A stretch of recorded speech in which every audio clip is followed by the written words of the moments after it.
Google App ကဖော်ထုတ်ပေးခဲ့တဲ့ကမ္ဘာပေါ်ကထူးဆန်းတဲ့နေရာ10ခုသင်လဲ Google App ကိုသုံးခုမှာပါလမ်းရှာဖို့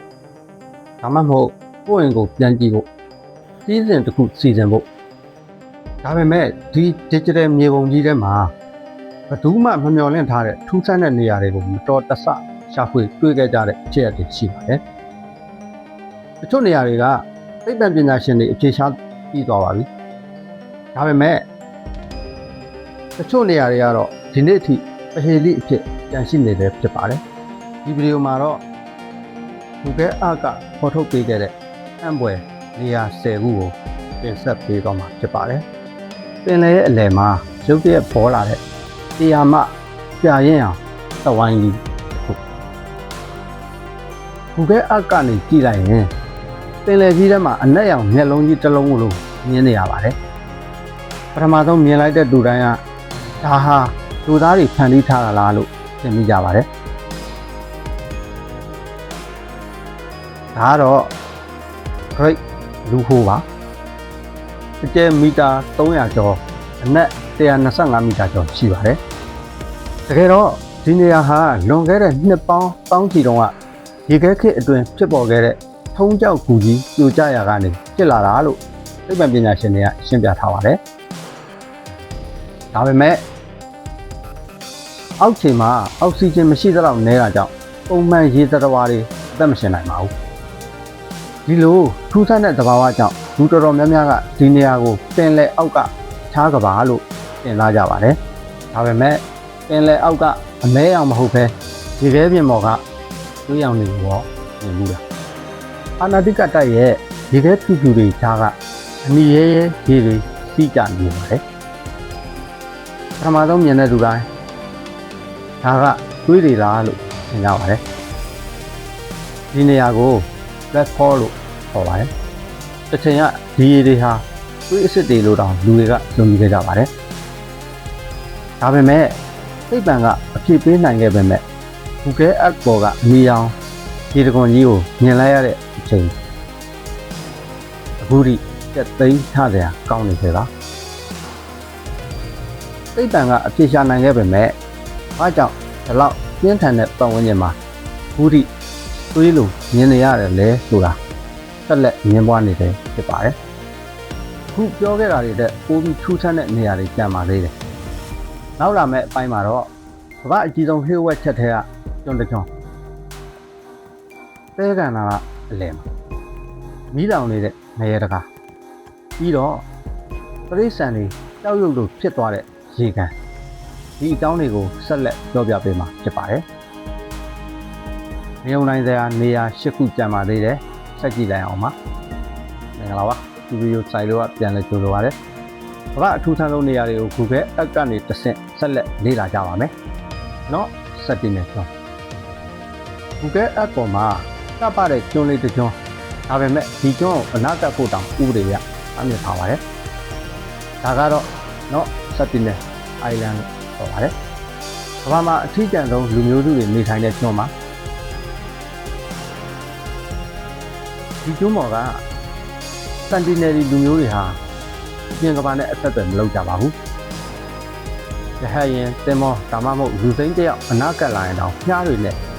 ပြစ်ပြီးတိုက်ခိုက်ကြပါတယ်ဒီအကြောင်းကိုအရှိကိုကျွန်တော်ရဲ့ channel မှာပြီးသက်တင်ပေးထားတာရှိပါတယ် Google Earth ကြောင့်ဒီကျွန်းရဲ့တည်နေရာကိုလူတိုင်းမြင်နိုင်ပေမဲ့အတွင်းပိုင်းကတောအုပ်ထူထပ်နေတဲ့အတွက်ဘာတွေဖြစ်နေလဲဘယ်လိုတွေနေထိုင်စားတဲ့ကြလဲဆိုတာဘယ်သူမှသိချာမသိနိုင်ပါဘူးဒီနေ့ဒီကျွန်းဟာကမ္ဘာအကြီးဆုံးဟိုးဝက်ချက်တွေကတစ်ခုအဖြစ်ရှိနေတယ်ဖြစ်ပါတယ်ဒါပေမဲ့ကမ္ဘာအကြီးဆုံးဟိုးဝက်ချက်တဲ့ကမ္ဘာအကြီးဆုံးအမှားကနေဖြစ်လာတဲ့ငရဲတကားကိုရောမြင်ဘူးပါသလားတော့တူဟဲ့တဲဌာနအလယ်မှာအဆက်မပြတ်မီးလောင်နေတဲ့အေယာမတွင်းကြီးတစ်ခု Google Earth ကနေတောင်အလွယ်ကူမြင်နိုင်ပါတယ်ဒီနေရာကို Door to Hell ငရဲတကားလို့လူသိများပါတယ်1982ခုနှစ်မှာဆိုဗီယက်သိပ္ပံပညာရှင်တွေအဘာဝဓာတ်ငွေ့ဒူးဖော်စဉ်မြေပြိုးကျပြီးတွင်းကြီးတစ်ခုဖြစ်သွားခဲ့ပါတယ်အစိတ်ဓာတ်ငွေ့တွေမပြတ်အောင်မီးရှို့လိုက်ရုံနဲ့ရက်ပိုင်းအတွင်းငြိမ်းသွားမယ်လို့ထင်ခဲ့ကြပါတယ်ဒါပေမဲ့ ရက်ပိုင်းမဟုတ်ပဲနှစ်ပေါင်း90ကျော်တဲ့အထိဒီနေ့အထိကြီးတောင်နေတော့မှာပဲညဘက်ဆိုရင်ကြီးတောက်တွေဟာရေအောက်ကနေငရဲတကားဖွင့်ထားသလိုကြောက်မဲ့ဖွယ်မြင်ကွင်းကိုဖန်တီးပေးနေပါတယ် Google Earth ကနေ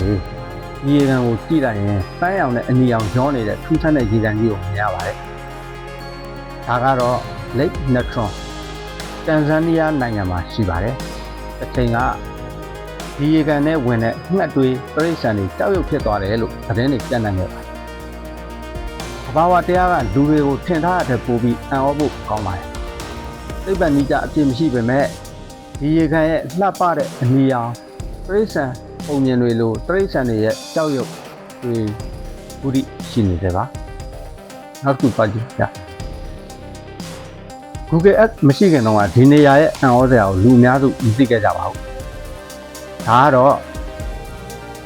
နကလိုင်းပီရူတဲကန်နာမှာနှစ်ပေါင်း2000ကျော်ကဖန်တီးထားခဲ့တဲ့အေယာမပုံဖော်ရေးဆွဲမှုတွေကတစ်ခုဖြစ်ပါတယ်။ငှက်မြောက်မင်းကူလူပုံစံအမျိုးမျိုးမြေကြီးပေါ်မှာကီလိုမီတာရှည်ကြီးတွေရေးဆွဲထားတာပါ။ဒါပေမဲ့အံ့ဩစရာဒီပုံလေးကိုမြေပြင်ကနေဆိုလုံးဝမမြင်နိုင်ပါဘူး။သတိမထားမိနိုင်ပါဘူး။အာကာသကဘာမှမဟုတ်လင်းပေါ်ကနေမှအပြည့်စုံမြင်နိုင်ပါတယ်။ဒါကြောင့်ဒီပုံလေးကိုဘုရုအတွက်ရေးထားတာလေ။ဒီခေတ်လူတွေဘယ်လိုဖန်တီးခဲ့တာလဲ။ဒီမေးခွန်းတွေကဒီနေ့ထိအဖြေမရသေးပါဘူး။ဒါကရှေ့ခေတ်ပြည်လေးပါ။ဒါပေမဲ့မျက်လုံးတစ်လုံးGoogle Earth ကနေတောင်မျက်တောင်မခတ်ပဲစိုက်ကြည့်နေတဲ့နေရာကိုရောမြင်ဘူးလား Research Treasure အာဖရိကတဲကနာအလယ်မှာအေယာမမျက်လုံးကြီးတစ်လုံးကိုမြင်ရတဲ့နေရာဒါကို Eye of Sahara ဆိုပြီးလူသိများပါတယ်အချင်းကီလိုမီတာ40လောက်ရှိတာကြောင့်အာကာသကနေတောင်ထင်ထင်ရှားရှားမြင်နိုင်ပါတယ်တချို့က Atlanticမျိုးပြောက်ရဲ့အတွင်းအကြံလို့ယုံကြည်ကြတယ်။တချို့ကတော့ဂျိုသားတွေရဲ့လက်ရာလို့ပြောကြပြန်ပါတယ်။ဒါပေမဲ့သိပ္ပံနည်းကျရှင်းပြချက်တွေရှိပေမဲ့ Google Earth ပေါ်မှာဒီမျက်လုံးကြီးကိုပထမဦးဆုံးမြင်လိုက်ရတဲ့ဒီတိုင်းခဏတော့ပြောစရာစကားပျောက်သွားကြပါတယ်။မိုးရွာပြီးတဲ့အချိန်ဆိုဒီနေရာဟာမြေကြီးလားကောင်းကင်လားခွဲခြားမရအောင်ဖြစ်သွားပါတယ်။ဒါကတော့ဆာလာဒီဒီမီကမ္ဘာအကြီးဆုံးစာကွက်မှာဒီပပလေးဖုံးလန်းသွားတဲ့အခါကောင်းကင်ကြီးကိုမှန်တစ်ချက်လို့ပြန်လင်းပေးပါတယ်။